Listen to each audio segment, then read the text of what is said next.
I listen to the comments, guys. Not listen.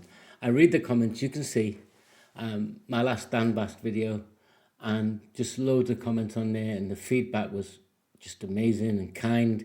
And a couple of people put me right, saying Dan's not a Catholic. Okay, I can accept that, and I'll not make that mistake again. This isn't an apology.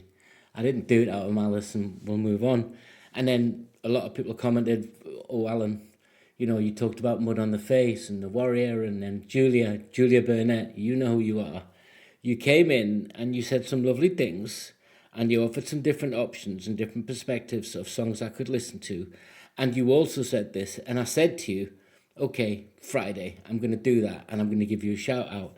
I can give a shout out to another 15 people, and I will. And I don't get a lot of time, guys, so I have to snatch these moments while I'm working or in between work.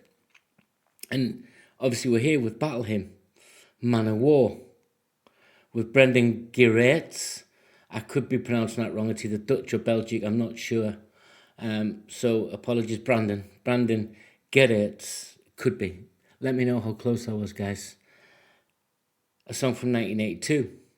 Interesting time in my life. But let's get into the song, because I'm curious as to why. Well, I'm not curious. I'm curious as to what I'm going to hear, because I don't know the song.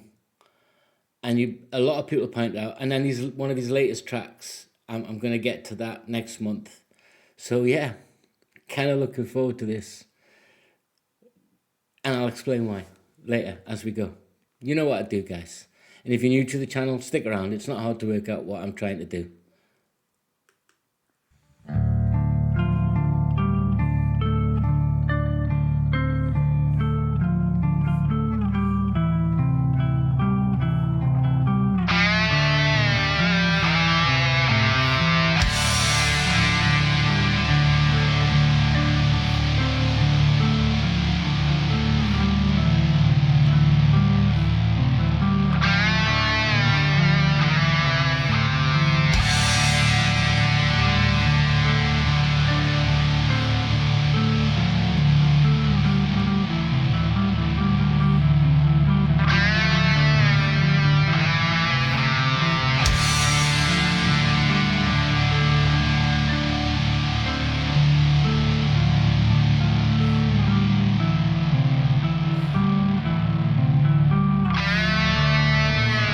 The Descent.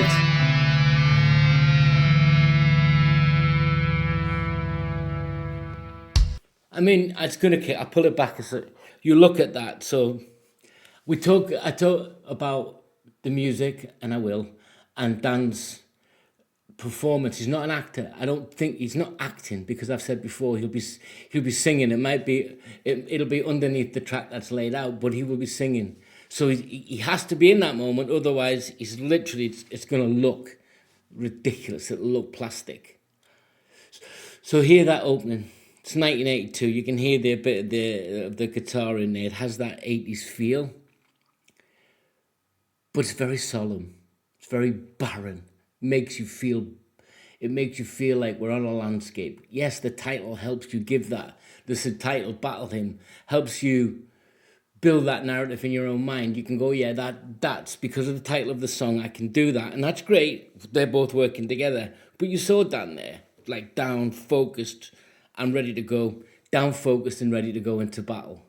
But he's going into song and art and music. But it's the same thing for him, I suspect, that this is something he's going to embrace and move forward with.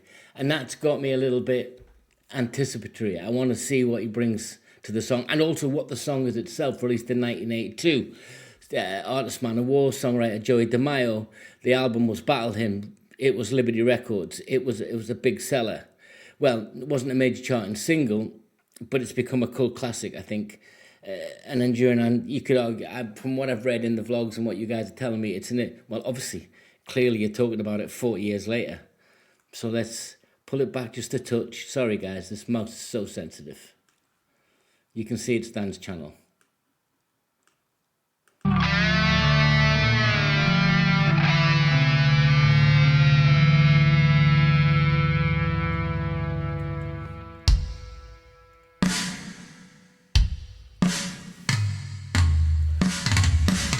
Love that percussion.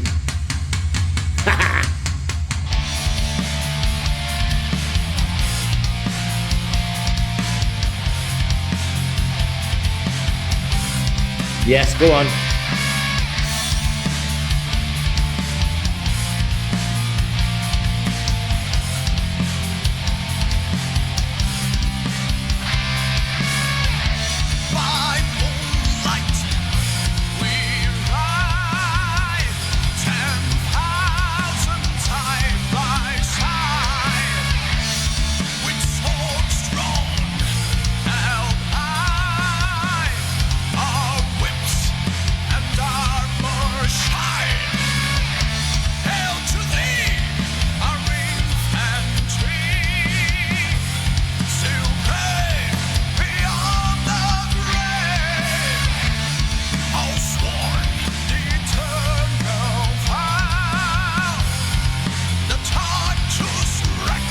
Eternal, you see how he looked up?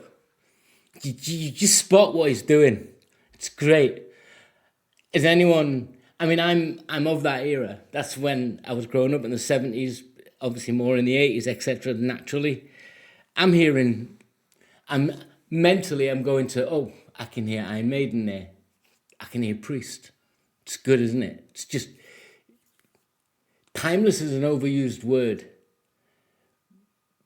But I'm talking about it 40 years later, and a lot of people will still be listening to it 40 years later.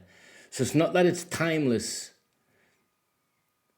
It's that you can tap into it. It doesn't matter what era it's from. The song itself is more important than the time it was made. I hate this mouse. I'm getting used to it, guys. Sorry.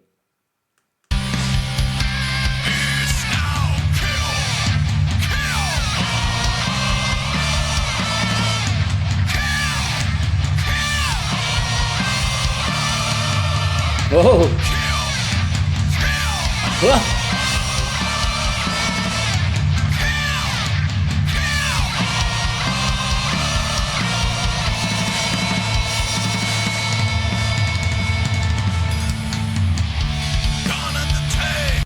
We'll look at that second verse.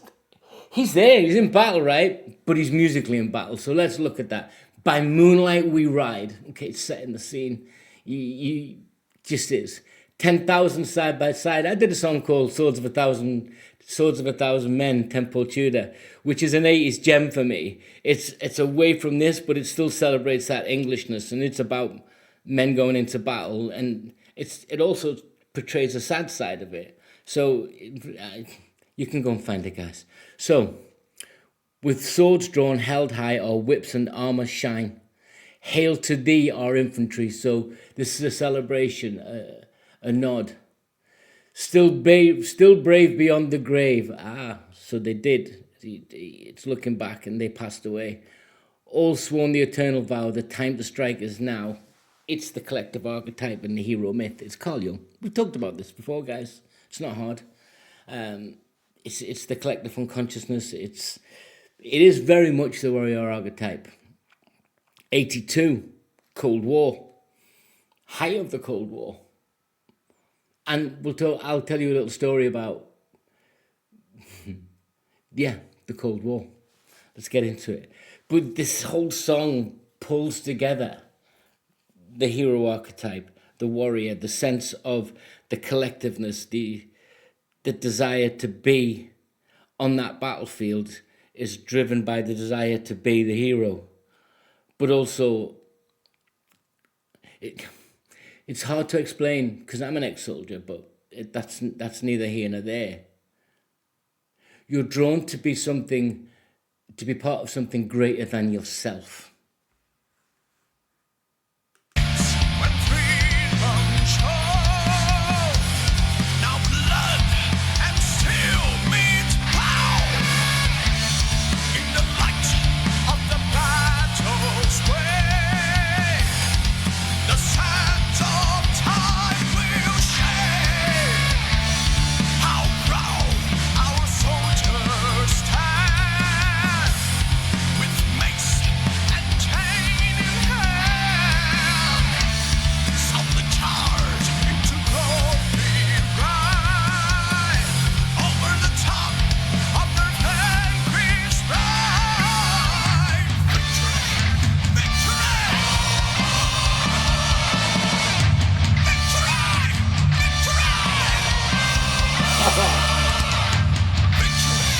He is the warrior on the field, and the music is the march of the warriors themselves.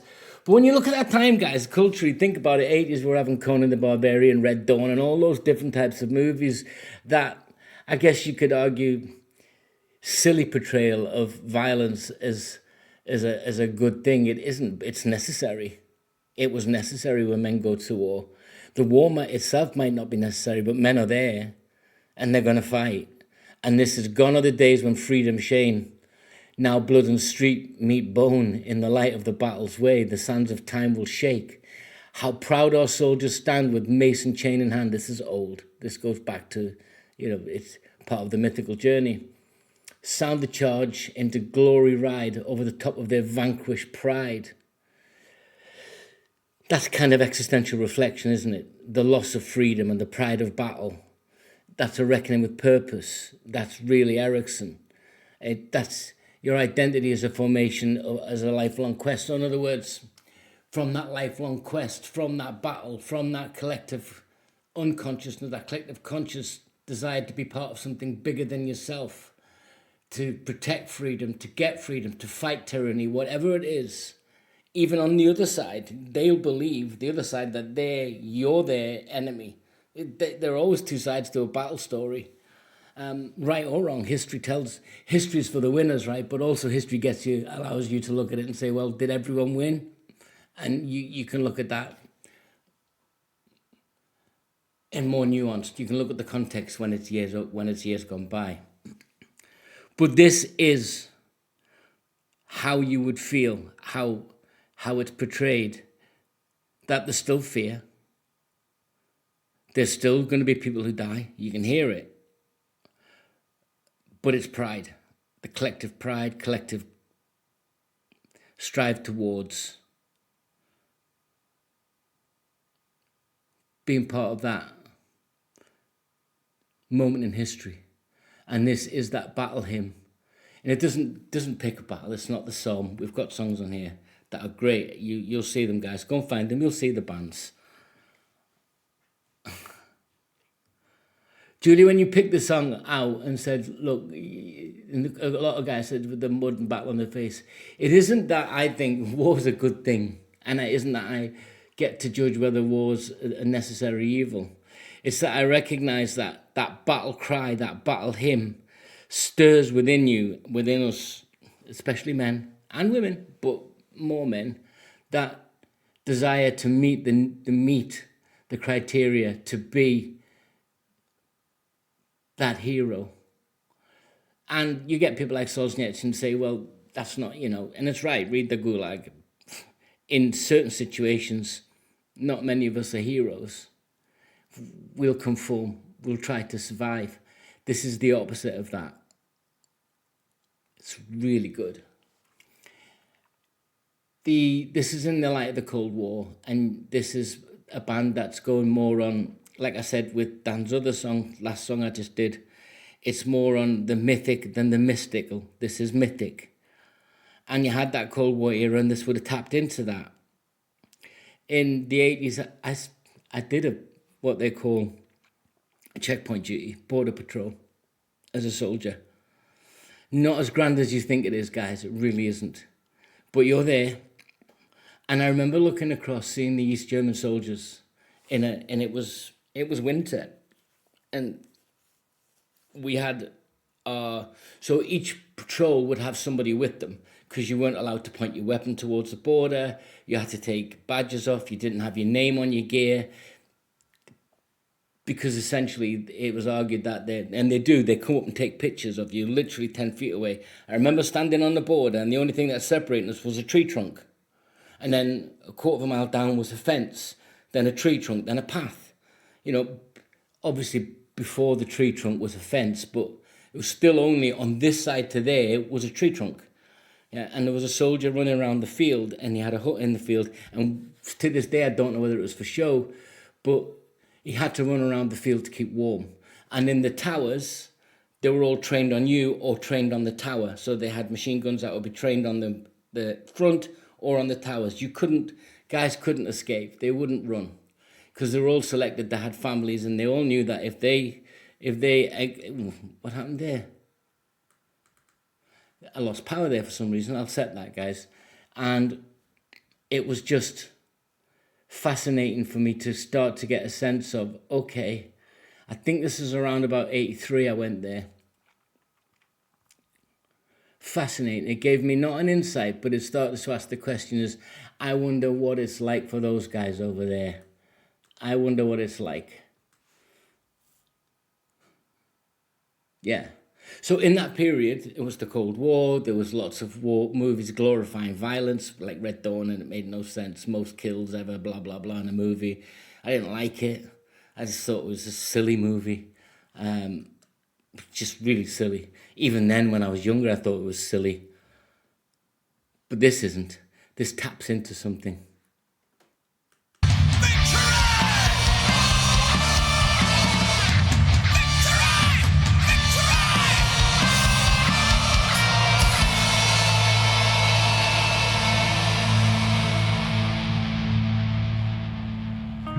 So it went from getting ready for battle, going into war, kill, kill, kill, to the chanter's victory. So it is that you're not going to fail. Yeah, and as you're going into war, you're not going to chant, let's lose, are you? Yeah, it's that collective confidence. You have to have it, otherwise you're just going to go in, just absolutely, the fear's there anyway, but to overcome that fear, you get that. You've all seen the Mel Gibson and all that movies. Yeah, it's kind of cool, it's kind of Hollywoodish, but it's steeped in some reality that the cry would be victory. It would be, otherwise, don't start. That's the battle hymn. To the battle we ride, we cross a starlit sky, no space, no time, we'll catch the wind. Oh, good Lord. Strange losses, men die, we cross a starlit sky, and still no space and time, we'll catch the wind. What a beautiful section in the song. The story they've told is the build-up, the reason, the mentality, the psychology of it. It's the cry to get over the fear. Then it's the march of victory into battle. And now we get this. It's the actual reality of it. To the battle we ride, we cross the starlit sky. No space, no time, we'll catch the wind. Strange losses, men died. The reality of war. And still no space and time will catch the wind. It's Maslow's transcendence. Ugh.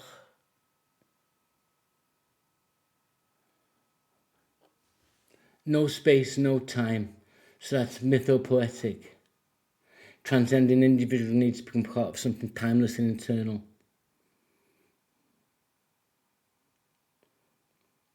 Beautiful the way the songwriter's done this. I kind of wasn't expecting. I was expecting either just to go through the battle and that'd be the end of it, but they're telling a story. Yeah.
his dance performance, it absolutely embodies the physical representation of the ritual of that preparation and ride into war, into battle. The song gives you more than that. It touches psychologically. Critics could argue maybe it felt at the time, they'd say, oh, it's like cartoonish, it was a glorification of war, we don't need that. Maybe they'll look at that now. No, this very much for me, sorry guys, very much for me is just storytelling at its best. Deeply psychological, contextually correct, a song that I think is probably ahead of its time. I don't know much about Man of War. Maybe you guys can help me out. But this portrays it all. What will happen, what the men are thinking, what the warriors are thinking, what's actually going to happen. People are going to die. But that ritualistic element of preparing and going into and being in battle. But the psychology underneath it all is, it's not the desire, not the bloodlust. That happens, guys. It's not that. It's you attach a righteousness to it, because if you don't, then you won't go. Nothing will happen. Argue with that with yourself. But it's true. If men didn't collectively feel that what they were building up to, that ritual they were giving themselves of being righteous, of chanting the kill and victory and carrying out the battle, then history wouldn't exist. If that makes sense. Sounds a little bit silly. Guys, I love that. Julia, I love that. All of you that suggested this and other songs, I'm going to get to them. But yeah. It's difficult, guys, because I'm bouncing around and I'm trying to pull in stuff in my brain. And I don't, it's not my intention to get it right or wrong. My intention is to have a conversation with you guys so you can get in the comments and say, ooh, what about that? Which is what you've done with The Last Stand and many other songs. Get in the comments, let's talk. Let's find out what you actually think, male and female perspective, because I'm really grateful that there's a lot of women on here in giving their view of different songs. It's just great because I get both sides. Fantastic, guys. I love that. And there will be Dan Bass next month. Till next time, a long reaction because it's a big song with a lot to say. Take care, everybody.